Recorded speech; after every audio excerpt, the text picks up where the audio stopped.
Hey, we got sector area and arc length today. How is proportional reasoning used to find areas of circles, sectors, and lengths of arcs?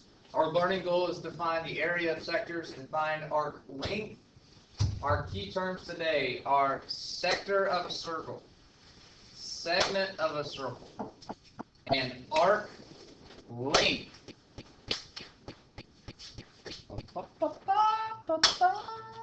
Alright, first up, a sector of a circle is a region bound by two radii of the circle and their intercepted arc. Okay?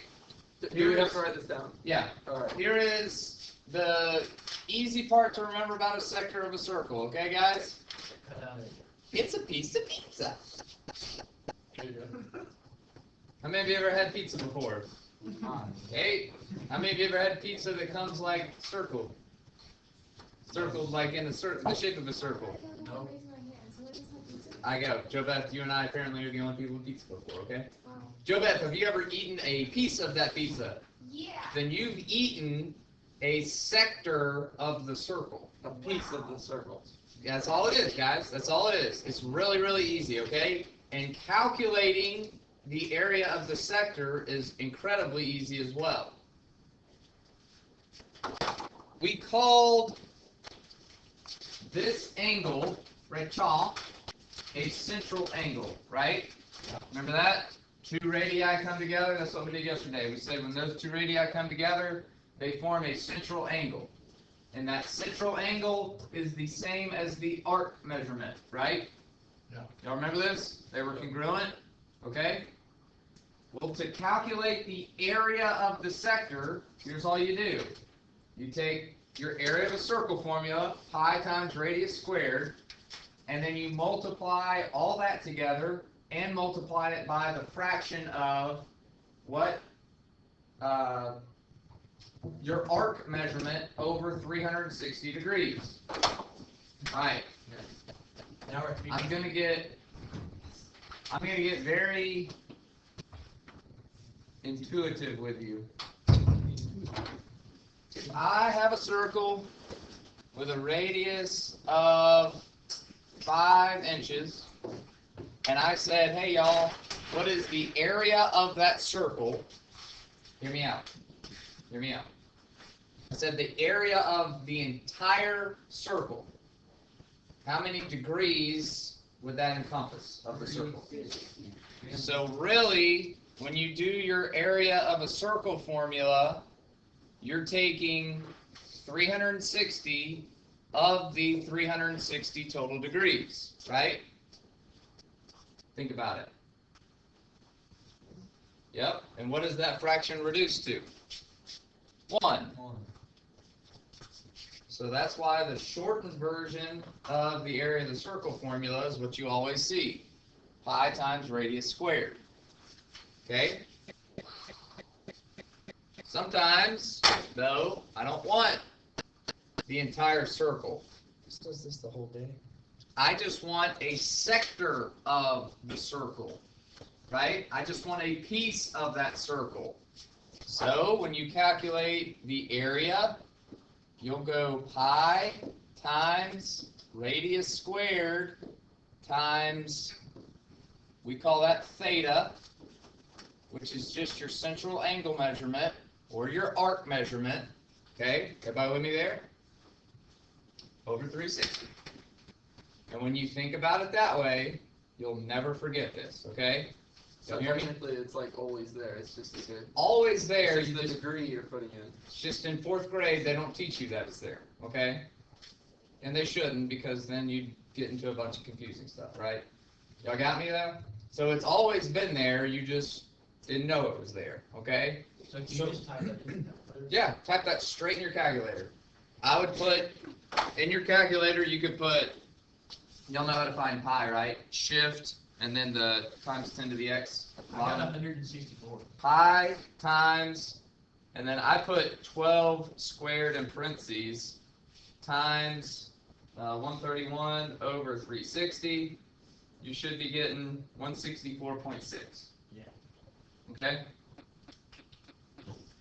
See how easy today is? Yep. Everybody with me so far? I mean, simple stuff, right? Wait, can you go back to the last slide? I got a question on that. Yeah.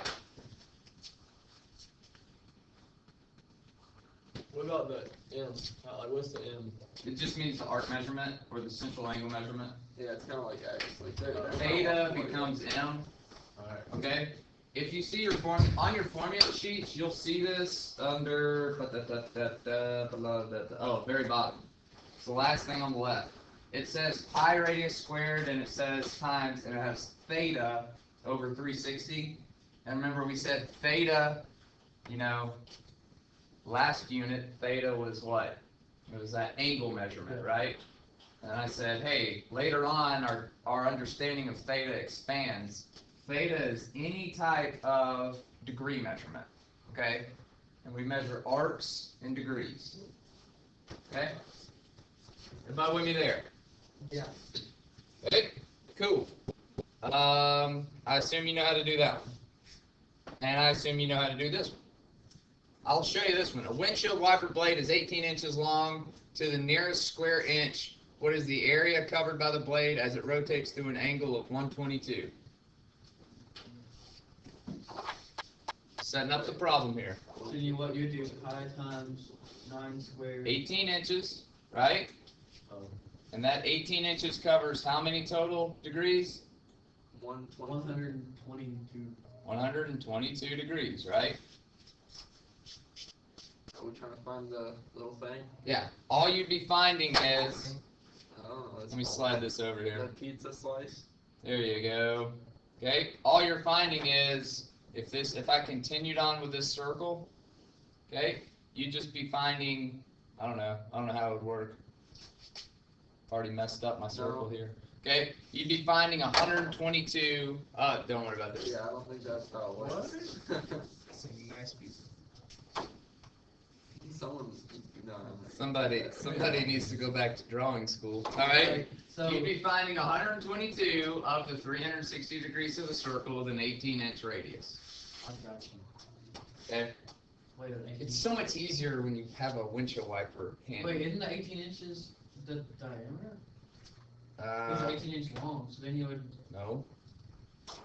The 18 inches. That's why I did this first. 18 inches, right? Whole big old circle. There you go. Yeah, now I did it right. Yeah. Okay, but those 18 inches cover 122 degrees. Hey, now it makes sense, doesn't it, kids? Yeah. I don't know why you were all the way over. Okay. Not talking to me. All right. All right. A segment of a circle is a region bound by an arc in its chord. How do we find the area of a segment? Area of a segment is the area of the sector minus the area of the triangle. Of all the things we do today, this is going to be the toughest. Okay. Go ahead and write down this little area of a segment thing. Okay. A little tricky. The easy part is finding the sector. Okay. So here's what a problem would look like. All right. It'd say find the area of the segment L, N, M to the nearest hundredth. Okay, first thing we would do is find the area of the sector. What's the radius here? 9, What's the central angle measurement or the arc measurement? 120. 120. We got this down, right? Pi times radius squared times 120 over 360. Yeah, I got Got that me? part. It's just now when you split it in the middle, and then we Okay. have to find both things. Now- Wow. This is where the trick comes in, okay? You ready? Now we got to find the area of this triangle. Understand what we just did. We just calculated the area of all this, right? Yeah. And, that's perfect. Okay? Right? And now you got to think about this. We want to take out the area of the triangle. Okay? Wait, so since Dinah's Divided by radius 2. and N is the center point, so then both sides are going to be N, so you can use that So- theorem. Here is what you have to do. To get the area of the triangle, it's 1/2 base times height. Okay? 1/2 base times height. Now, they, no, it doesn't tell you that. Okay? When I create my altitude, I create a 90-degree angle. So understand, here's what they've done. They've created this altitude right here, right? created the altitude, okay? It's not. If this is 120 degrees, let's think about this. This is 120 degrees. There are how many degrees in every triangle? 180. Good. L and M are congruent to each other because they come from the same chord. So, if you know those are congruent, Angle A. isosceles triangles, another way to look at it. How much is angle L? How much is angle L? I was trying to figure out. Oh wait, it's gonna equal, Oh yeah, because 180. and then you divide it by 2. 30. Okay, so you want to know where this 30 comes from, that's how you get it. Alright? Wait, so didn't you just, since it's like a triangle, it's got center point and radius, so can you just do A squared plus B squared equals C squared and then put like 9 for A and C? Good. Problem is this. You gotta look at these as separate triangles. You don't have two sides. Right? See where I'm getting the 9s? This is 9, and this is 9, because it's that time. All radius are created equal, right? So remember, this is the center of the circle. So LN and MN, they're radius. So they're congruent to each other, okay? Y'all check this out, y'all. This is 30. And then you can just find LM and then This you is find- 30. You can sit there and what they've done, and I don't want you to worry about this part because we don't teach it that way. Okay, this is called a special right triangle. It's a 30, 60, 90 triangle. In a 30, 60, 90 triangle, the side that is opposite the 30 degrees is considered your base side, so it's always equal to x. The side that is opposite the 60 degrees is x times the square root of 3, and the hypotenuse is always 2 times x. We don't teach it that way. Instead, we just do trigonometry. Think about this. If you're in this angle right here, you have a hypotenuse of 9, you're looking for an adjacent side. Which theorem are you going, or which trig ratio are you going to use? Wait, what do you call that? What do you call it?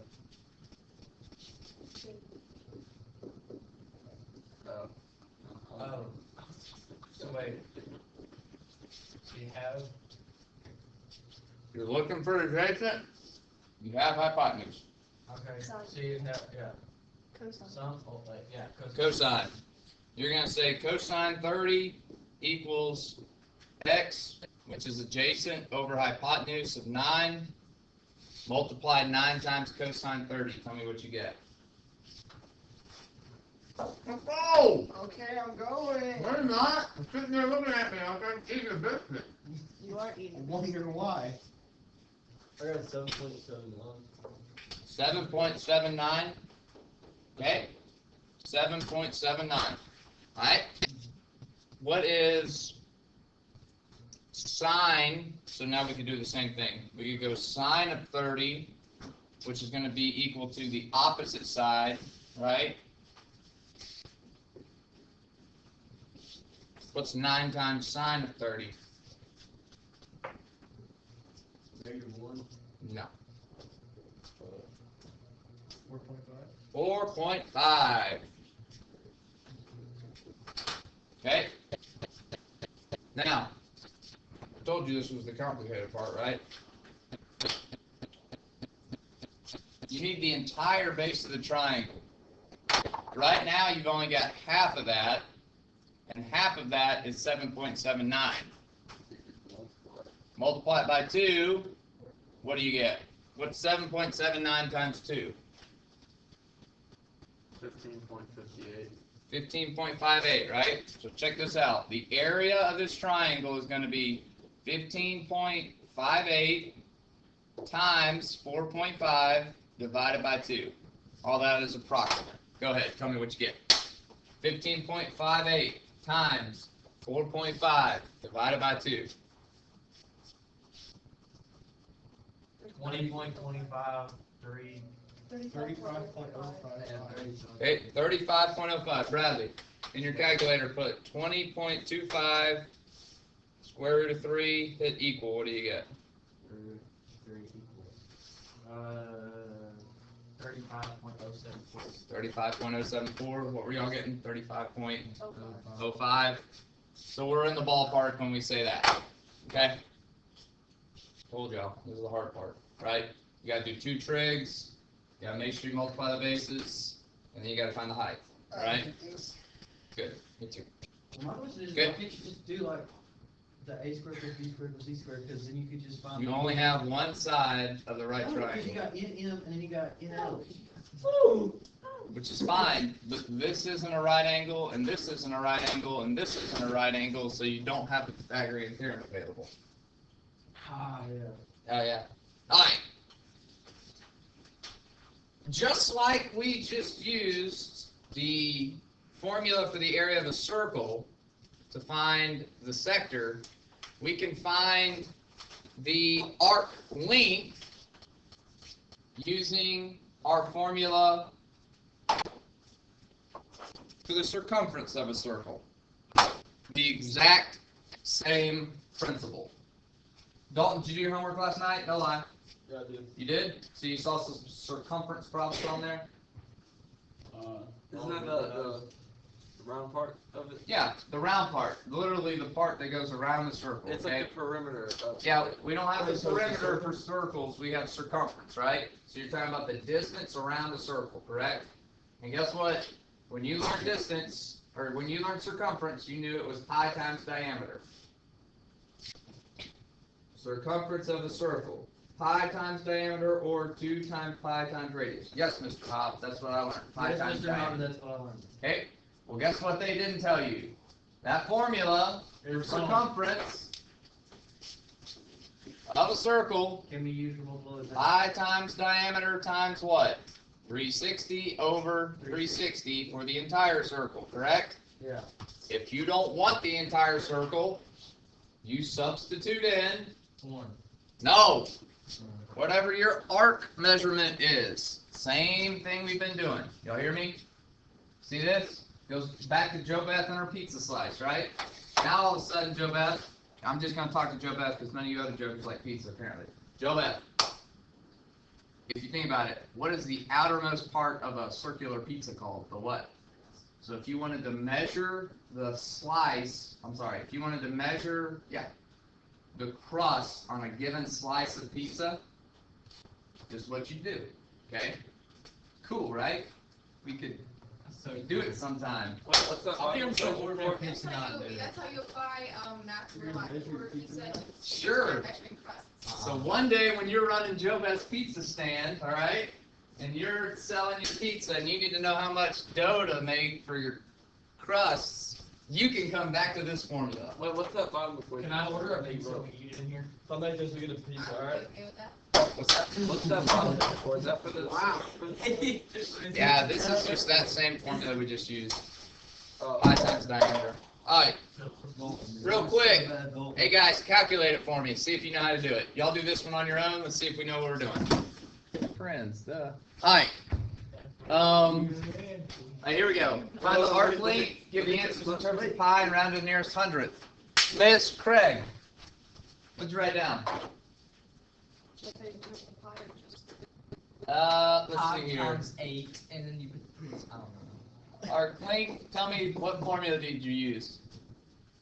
Pi 16 Perfect. times 34 over 36. 134 over 36. Awesome. And what'd you get when you did that? Pi or just regular number. You got what? Pi form or regular number. Regular number. 18.71. 18.71. That's it. Alright, does everybody see why she used 16 and not 8? Yeah. Did you Yeah? Cause she's, have 8? Do what?